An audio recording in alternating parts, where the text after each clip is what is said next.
Alright! Magandang araw po sa inyong lahat. So ngayon, pag-usapan muna natin yung kung saan tayo nanggaling.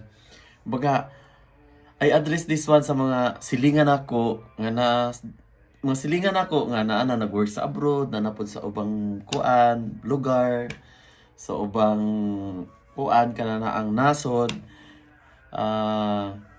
Murag lami ni siya lami ni siya paminawon or pag-istoryahan. Ug asa ta nga nanggaling, of course dili gyud nato kalimtan ug asa atong kaliwat. Ang atong kaliwat dayon asa ta nagapuyo sa una, mga bata pa ta.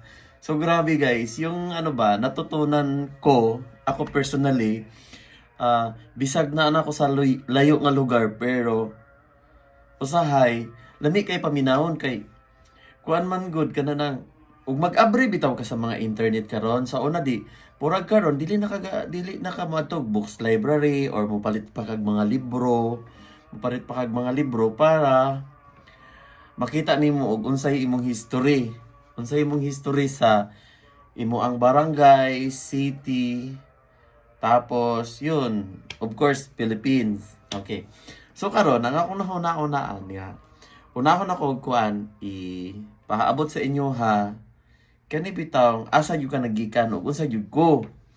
So karon unahon ako ang Salog, Zamboanga del Norte. Alright. So ang gagawin ko ngayon yung mga overview lang muna. So mas madali eh. So una wala ming inani pero karon na ana jud. Okay. Ang atong kuan lungsod sa Salog, Zamboanga del Norte is nagkumpo siya og mga daghang barangays. So